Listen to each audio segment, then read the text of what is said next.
അവിടെ ഏതെങ്കിലും ഒരു സ്ഥലം ഏറ്റെടുക്കാൻ ഒരു സ്വാഭാവിക നീതിയുടെ പ്രശ്നമാണ്. പാടില്ല എന്നുള്ളതാണ് എൻ്റെയും എൻ്റെ പാർട്ടിയുടെയും നിലപാട്. ആരെന്ത് പറഞ്ഞാലും ഈ കാര്യത്തിൽ ഞങ്ങൾക്ക് വ്യക്തമായ കാഴ്ചപ്പാട്. അങ്ങനെ ഒരു ഏകപക്ഷീയമായി ഇന്ത്യ പോലെ ഒരു ജനാധിപത്യ രാജ്യത്ത് ഇങ്ങനൊരു ബോർഡിന് ഇതുപോലെ ഒരു അധികാരം നമ്മൾ മനസ്സിലാക്കണം. മുസ്ലിം രാഷ്ട്രങ്ങളിൽ പോലും ഇങ്ങനെ അധികാരം, സൗദി അറേബ്യയിൽ പോലും ഇങ്ങനെ അധികാരമില്ല, ഒരു സമ്മതിക്കില്ല. ഇല്ല, വഖഫില്ല. മുനമ്പം വഖഫ് ഭൂമി ഇഷ്യൂവിൽ ശരിക്കും UDF-നകത്ത് വലിയ പ്രശ്നമായി മാറി. ഇപ്പം കേരള കോൺഗ്രസ് അതിൻ്റെ പ്രധാനപ്പെട്ട ഒരു ഘടകമാണ്.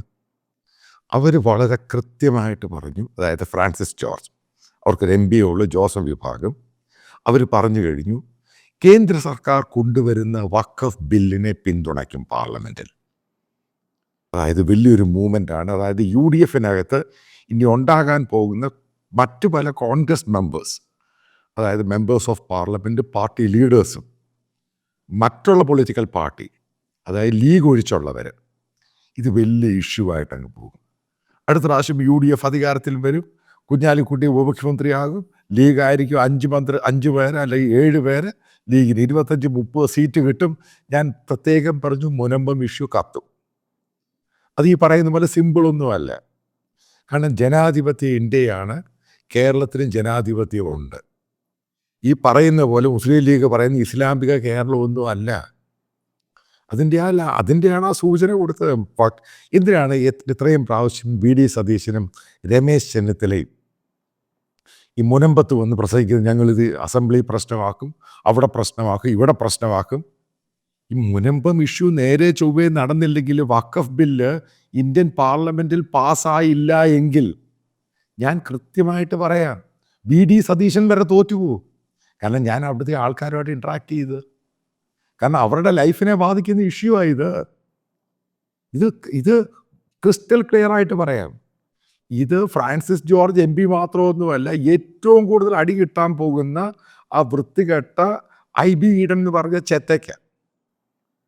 കാരണം അവരുമായിട്ട് സംസാരിക്കുമ്പോൾ പിടികിട്ടുമല്ലോ എന്താണ് ഉണ്ടാകാൻ പോകുന്നത്. IB ഈഡൻ വഖഫിനെ എതിർത്ത് പാർലമെൻറ്റിൽ സംസാരിച്ച് എല്ലാവർക്കും അറിയാം, വലിയ പ്രകടനം നടത്തി.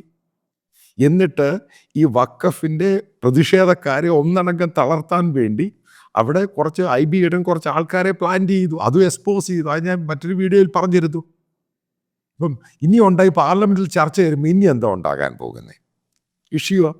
കാരണം കോൺഗ്രസിനകത്ത് അധികം കോൺഗ്രസ് പാർട്ടി ചിലപ്പം വിപ്പ് കൊടുത്ത് ഇവർ ബോയ്ക്കോട്ട് ചെയ്യും. അതായത് പാർലമെൻറ്റിൽ ചർച്ച ചെയ്യാതെ അവരങ്ങ് പാർലമെൻറ്റ് അങ്ങ് ബഹിഷ്കരിക്കും, വാക്കൗട്ട് ചെയ്യും.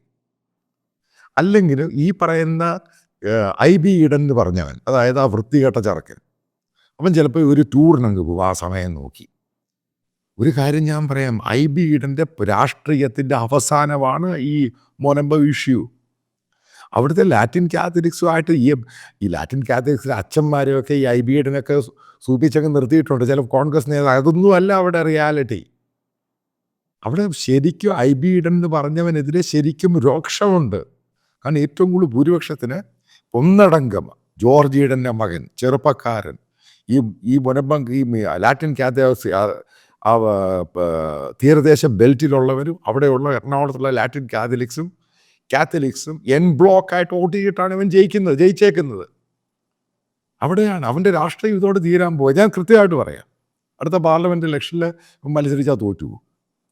കാരണം ഇവൻ്റെ കള്ളത്തരവും കപടതകളും എല്ലാം പുറത്തായി ഈ മുനമ്പം ഇഷ്യൂവിൽ. ഇനി എന്താ UDF-ലുണ്ടാകാൻ പോകുന്നത്? എന്തിനാ ചാണ്ടി ഉമ്മൻ പോയത്? ഞാൻ ചാണ്ടി ഉമ്മനോട് ഫോൺ ചെയ്ത് ചോദിച്ചു, നീ അവിടെ പോയോ ഈ മുനമ്പത്ത് ഇഷ്യൂ? അപ്പോൾ അത് പോയിട്ട് ആവശ്യമൊന്നുമില്ല, അത് നടക്കും. അപ്പോൾ ഞാൻ അവനോട് ചോദിച്ചു, ചാണ്ടി ഉമ്മ അവൻ വിളിക്ക് കൊച്ചു പയ്യനെ. ഞാൻ പറഞ്ഞു, നീ കള്ളനല്ലേ എന്ന് ചോദിച്ചു. ഇങ്ങനെ തന്നെ ഫോണിൽ ചോദിച്ചത്. ഞാൻ അമേരിക്ക വെച്ച് ഞാൻ ചാണ്ടി ഉമ്മനെ പറ്റി, അനിൽ ആൻ്റണിയെ പറ്റി ഫോൺ ചെയ്ത് കഴിഞ്ഞപ്പം, വീഡിയോ ചെയ്ത് കഴിഞ്ഞപ്പോൾ 2 പേരും എന്നെ വിളിച്ചു. ഞാൻ ചാണ്ടി ഉമ്മനോട് ചോദിച്ചു, ഞാൻ പറഞ്ഞു, നീ കള്ളനാന്ന് പറഞ്ഞു, നീ മൊണ്ണയാന്ന് പറഞ്ഞു. ഇങ്ങനെ തന്നെ പറഞ്ഞു, ഫോണിൽ പറഞ്ഞു. നീ അവിടെ പോയെന്ന് ചോദിച്ചു. അത് പോകേണ്ട ആവശ്യമില്ല. ഇപ്പം എന്താണ് ചാണ്ടി ഉമ്മ ഓടിപ്പോയേക്കുന്നത്? അത് കേരളത്തിലെ ക്രൈസ്തവരും ഹിന്ദുക്കളും അറിഞ്ഞു തുടങ്ങി ഈ മുസ്ലിം പ്രീണനം. ഇത് അവരുടെ കോൺസ്റ്റിറ്റ്യുവൻസിയിലും ആൾക്കാർ റിഫ്ലക്റ്റ് ചെയ്യാൻ തുടങ്ങി. ഇത് ഞാൻ ആദ്യമേ പറഞ്ഞു, ഇത് വലിയ ഇഷ്യൂ ആകാൻ പോവുകയാണ്. ഈ പറയുന്ന UDF ഇതേപോലൊന്നും അധികാരത്തിൽ വരത്തില്ല. ഇനി അടുത്ത മറ്റു പല ക്രിസ്ത്യൻ എം പീസ് ഉണ്ട് കോൺഗ്രസിൻ്റെ. ഇവർക്കൊക്കെ ഇനി ഭയമടിച്ചു തുടങ്ങിയ സംഭവം. കാരണം ഈ വഖഫിൻ്റെ ഇഷ്യൂ എന്ന് പറയുന്നത് ഈ താഴെ ഘടകത്തിൽ, അതായത് ഡീപ്പായിട്ട് ക്രൈസ്തവരുടെ ഇടയ്ക്ക് മാത്രമല്ല ഹിന്ദുക്കളുടെ ഇടയിലും കയറി ചെന്നു. എങ്ങനെയാണ് ഹിന്ദുക്കളുടെ ഇടയിൽ കയറി ചെന്നു? സംഭവമുണ്ട്. ഞാൻ ഈ പടയെ സ്റ്റഡി ചെയ്തിട്ടാണ് പറയുന്ന ഓരോ കാര്യങ്ങൾ. അതായത് എരുമേലി, വാവര് സ്വാമി, പേട്ടതുള്ളു എല്ലാവർക്കും അറിയാം ശബരിമലയായിട്ട് ബന്ധപ്പെട്ട്. ഇപ്രാവശ്യം ഒരു സംഭവം നിങ്ങൾക്കറിയോ? ചരിത്രത്തിൽ ആദ്യമായിട്ട് ഒരു 10-40 വർഷം എടുത്തു കഴിഞ്ഞാൽ ഏറ്റവും കുറവ് വാവരുടെ ആ പള്ളിയും മുസ്ലിം പള്ളിയിൽ എരുമേലിയിൽ കാണിക്ക വളരെ 4-1 അങ്ങ് കുറഞ്ഞു. എന്താ എൻ്റെ കാര്യം? വളരെ ചുരുക്കം പേർക്ക് ഇത് അറിയത്തില്ല. അവർ പോയി കാണിക്കുക കിട്ടു. എന്താ എൻ്റെ കാര്യം? എന്തുവാ? ഈ വാവര് മുസ്ലിമാണ്, ഇയാളെ ശബരിമലയോടെ പോയി ഇരുന്നിട്ടുണ്ട്, നാളെ അത് വഖഫ് ഭൂമിയാന്ന് പറഞ്ഞാൽ എന്ത് ചെയ്യും? ഞാനീ പറയുന്ന റിയാൽ, കാരണം അങ്ങനെയാണ് സംഭവം നടന്നുകൊണ്ടിരിക്കുന്നത്. ഇനിയും കോൺഗ്രസിൻ്റെ പല നേതാക്കളും, അതായത് എം പിമാർ, കർണാടകയാണ്, മറ്റു പല സ്റ്റേറ്റ്, അപ്പോൾ അവരും കൃത്യമായിട്ട് പറഞ്ഞിട്ടുണ്ട് കോൺഗ്രസിനോട് അവർക്ക് ഇതിനെ എതിർക്കാൻ പറ്റില്ല. അതായത് കോൺഗ്രസ് അണ്ടർ ട്രമൻഡിയസ് പ്രഷർ, ഭയങ്കര ഷാർപ്പ് പ്രഷറിലോട്ട് കയറി വന്നു. എന്ത് ചെയ്യാൻ പറ്റും? ഇവരാ പ്രോപ്പറായിട്ട് ഈ സംഭവം അവതരിപ്പിച്ച സമയത്ത് വലിയ ഡിസ്കഷനും ചർച്ചയില്ലാതെ അങ്ങ് വോട്ട് ചെയ്തങ്ങ് മാറ്റിയാൽ മതി, എന്ന് ബോയ്ക്കോട്ട് ചെയ്താൽ മതിയായിരുന്നു. ഒരു പ്രശ്നവും ഇല്ലായിരുന്നു, സംഭവം സ്മൂത്തായിട്ട് ആരും അറിയാതെ പോയേനെ. ഇവരിത് അതാണ് ഞാൻ ഈ രാഹുൽ ഗാന്ധിയെ പറ്റി പറയുന്നത് വെറും ബോണയാണ്. കാരണം ഇത് ഇന്ത്യയിൽ കത്തുന്ന ഇഷ്യൂ. കാരണം ഇന്ത്യയിൽ നോക്കുകയാണെങ്കിൽ ഈ പറയുന്ന വഖഫും ഇത് ഈ ബോർഡിന് തന്നെ ഒരു ഡിസ്മാൻഡിൽ ചെയ്യുന്ന ബോർഡാണ്. അത് ഫ്യൂച്ചറിൽ മോദി ആ ബോർഡിനെ തന്നെ ഡിസ്മാൻഡിൽ ചെയ്യും. അത് നിങ്ങൾ കണ്ടോണം. കാരണം ഞാൻ ഇവരുമായിട്ടൊക്കെ ഇൻട്രാക്ട് ചെയ്യുന്നത് ഇനി മറ്റൊരു കാര്യം പറയാം. ഇനി കേരളത്തിലെ ഇലക്ഷൻ വരെ ഈ 2026 ഇലക്ഷനിലാണ്. എന്തുകൊണ്ടാണ് CPM അത് സൈലൻ്റ് ആയത്? നിങ്ങൾ ആലോചിച്ചിട്ടുണ്ട്? CPM അറിയാം ഇത് UDF അടി ഉണ്ടാക്കാൻ പോകുന്ന ഇഷ്യൂ ആണിത്, ഈ വഖഫ്. കാരണം കൃത്യമായിട്ട് അറിയാം UDF അത് അടി ഉണ്ടാകും. അതാണ് സംഭവിക്കുന്നത്. ഇനിയും ഈ കോൺഗ്രസിൻ്റെ പല MP-മാർ, അതായത് പല ആൾക്കാർ, മുഴുവൻ ആൾക്കാരെടുത്ത് വലിയൊരു ശതമാനം MP-മാരും അവർ പെട്ടിരിക്കും. എന്ത് ചെയ്യാൻ പറ്റും? ഈ മുസ്ലിം ലീഗിൻ്റെ ET മുഹമ്മദ് ബഷീറും KM ഷാജിയും ഇവർ മതമാണ്, മുസ്ലിമാണ്. ഇത് അവൻ്റെ അണ്ണാക്കിന് അടി കൊടുത്തേക്കുന്ന ബേസിക്കലി മുനമ്പ് വിഷയം. മിണ്ടാൻ പറ്റത്തില്ല. കാരണം കാത്തലിക് സഭ സീറോ മലബാറും ആണെങ്കിലും ലാറ്റിൻ കാത്തലിക്സും ആണെങ്കിലും പിന്നെ ഇവിടെ ഇപ്പോൾ അതായത് എന്തുകൊണ്ട് വെള്ളാപ്പള്ളി പെട്ടെന്ന് ചാടിക്കറി വന്നേ മോൻ അവിടെ ചെങ്ങല ഉണ്ടാക്കാൻ?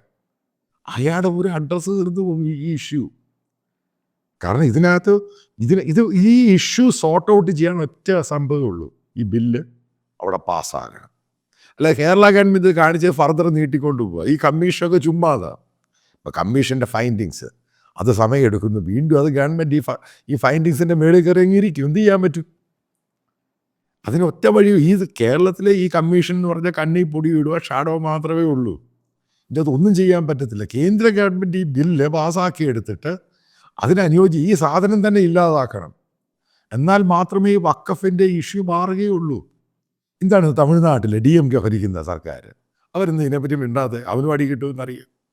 ഇത് ഇന്ത്യയിലെ എല്ലാ സ്റ്റേറ്റുകളിലും ഈ BJP ഇതര സ്റ്റേറ്റുകളിലെല്ലാം അടി കിട്ടുമോ? യോഗിയുടെ അടുത്ത് ഇതും പറഞ്ഞു പോകാൻ പറ്റുമോ? യോഗി അതിലോട് കറക്കി കൂട്ടിയെടുത്ത് ദൂരെ കളയുക സംഭവം. അപ്പം കോൺഗ്രസിനെ സപ്പോർട്ട് ചെയ്യുന്ന ഇന്ത്യ മുന്നണിക്കകത്തുള്ള എല്ലാവർക്കും പ്രശ്നമായി. മഹാരാഷ്ട്ര അതിനേക്കാളും പ്രശ്നമാണ്. മഹാരാഷ്ട്ര ഇലക്ഷനെ പോലും ഇത് ബാധിച്ചു. കോൺഗ്രസിൻ്റെ വെടി തീർത്ത് കൊടുത്ത ഈ സംഭവം. അപ്പം ഇത് മുഴുവനായിട്ട് എടുക്കുക. അപ്പം ഇതിൻ്റെ അകത്ത് ഇപ്പം എൻ്റെ വീഡിയോ കാണുന്നവരോട് ഞാൻ പറയുന്ന ഒറ്റ പറച്ചിലേ ഉള്ളൂ. അതായത് ഇത് വഷളാക്കാൻ ഏറ്റവും കാരണക്കാരൻ എന്ന് പറയുന്ന IB ഈഡന്. അത് നിങ്ങൾ തീരുമാനിക്കുന്ന എറണാകുളത്തെ, കാരണം നിങ്ങളുടെ ലോക്കൽ MP ആണിത്. എഗ്രീഡ്. അതിനകത്ത് നിങ്ങൾക്കെതിരെ ഇന്ത്യൻ പാർലമെൻറ്റിൽ സംസാരിച്ച ലോക്കൽ MPക്കെതിരെ നിങ്ങൾ ഏത് രീതിയിലാണ് നടപടിയെടുക്കാൻ പോകുന്നത്? നമുക്ക് സതീഷിൻ്റെ, രമേശ് ചെന്നിത്തല, ചാണ്ടി ഉമ്മൻ്റെ കാര്യം ലേറ്റർ പറയാം. ഇത് ഡയറക്റ്റ് ഇമ്പാക്റ്റ് ഉണ്ടാക്കുന്ന ഈ IB ഈഡന്. ഇവനെ പൂർണ്ണമായിട്ടും എതിർക്കണം. ഒന്നില്ലെങ്കിൽ IB ഈഡൻ രാജിവെക്കാൻ പറയണം. രാജിവെക്കാൻ തന്നെ പറയണം. ജനാധിപത്യമാണ്. ഇലക്ഷൻ നടക്കട്ടെ അവിടെ. കാരണം രാജിവെക്കത്തില്ല. അവർക്കറിയാം രാജിവെച്ച് കഴിഞ്ഞാൽ അതോടുകൂടി കോൺഗ്രസിൻ്റെ ഈ എറണാകുളം സീറ്റ് എന്നേക്കും കോൺഗ്രസിൻ്റെ കയ്യിൽ നിന്ന് പോവും. കോൺഗ്രസിൻ്റെ കോട്ടയാണ് എറണാകുളം ജില്ല. ഈ ഇഷ്യൂവിൽ കോൺഗ്രസിൻ്റെ തന്നെ വെടി തീർന്നങ്ങ് പോകും. ഇനി മറ്റൊരു കാര്യം ഞാൻ പറയാം കൃത്യമായിട്ട്. അവിടെയുള്ള ലാറ്റിൻ കാത്തലിക്സ് അച്ഛന്മാർ ഈ IB-യോട് ചേർന്ന് നടക്കുന്നവരെ, അവിടെയുള്ള മുനമ്പത്തുള്ള അതേപോലെ ലാറ്റിൻ കാത്തലിക്സ് ഉള്ളവരും നിങ്ങൾ ഇവരെ നോട്ടമിടണം. അതേപോലെ പല ആൾക്കാരും ഈ സമരത്തെ ഒറ്റുകൊടുക്കാൻ നടക്കുന്നുണ്ട്. ഞാൻ പല പേരുകളും പറഞ്ഞു. ഇപ്പോഴാണ് ഞാൻ ആ പേര് പറയുന്നില്ല. കാരണം അവരുടെ മക്കളൊക്കെ ഞാനുമായിട്ട് ഫോണിൽ സംസാരിച്ചു. അവർ പറഞ്ഞു ഞങ്ങൾക്കറിയത്തില്ല, അവരുടെ പേരൻസാണ് ഇത് ചെയ്തത്, അവർക്കതിൽ ദുഃഖമുണ്ട് അങ്ങനെ ചെയ്തവർ. കാരണം അവർ പേരൻസിനോട് പറഞ്ഞിട്ട് അവരെ പിന്മാറ്റാമെന്ന് പറഞ്ഞു. അതുകൊണ്ട് ഞാൻ അവരുടെ പേര് പറയുന്നില്ല. അപ്പം നിങ്ങൾക്കറിയാം ആരെയാണ് മാറ്റി നിർത്തേണ്ടത്, ആരെയാണ് കൂടെ നിർത്തേണ്ടത്. അപ്പം നിങ്ങൾ തീരുമാനിക്കണം. അതായത് ഈ പ്രീണനം എന്നൊരു സംഭവം അവസാനിപ്പിക്കണം ആദ്യമായിട്ട്. അതായത് സാദിഖ് അലി തങ്ങൾ പറയുന്നു, അയാൾ പറയുന്നു, അത് കഴിഞ്ഞ് ET ബഷീർ പറയുന്നു, സമസ്ത പറയുന്നു, ഷാജി പറയുന്നു. ആലോചിച്ച് നോക്കുക. അതായത് ഒരു കേരളത്തിലൊരു മൈനോറിറ്റി വിഭാഗത്തിന് വേണ്ടി ഒരു UDFൻ്റെ മുഴുവൻ സംവിധാനം ചേർത്ത് കൊടുക്കുക. അതാണ് അതിനും എൻഡായേ മതിയാവത്തുള്ളൂ. അതാണ് ഫ്രാൻസിസ് ജോർജിൻ്റെ ആ തീരുമാനം. ഉറപ്പായിട്ടും മറ്റുള്ള കോൺഗ്രസ് MP-മാർ തീരുമാനിക്കും. അപ്പോൾ എനിക്ക് പറയാനുള്ളത് എറണാകുളത്തെ വോട്ടർമാരോട് ഈ പറയുന്ന IB-യുടെ എന്ന് പറഞ്ഞ ചെറ്റയെ എല്ലാ രീതിയിലും എതിർക്കാൻ ശ്രമിക്കുക, അവനെ കൊണ്ട് രാജിവെപ്പിക്കുക. അത് കണിശമായിട്ടങ്ങ് ചെയ്യുക. കാരണം ജനാധിപത്യമാണ്. അല്ലെങ്കിൽ അവനെ പൂർണ്ണമായിട്ടും ബോയ്ക്കോട്ട് ചെയ്യുക. അവൻ തനിയെ രാജിവെച്ചങ്ങ് പോകും. കാരണം അവൻ രാജിവെച്ചേ മതിയാവത്തുള്ളൂ. അവനാണ് ഈ ജനതയെ, അതായത് മുനമ്പംകാരെയും എറണാകുളത്തുള്ള ലാറ്റിൻ കാത്തലിക്സിനെ, ഈ പാവം പിടിച്ച മത്സ്യത്തൊഴിലാളികളെ ഏറ്റവും കൂടുതൽ ചതിച്ചത്. അവൻ മാറിയേ മതിയാകും.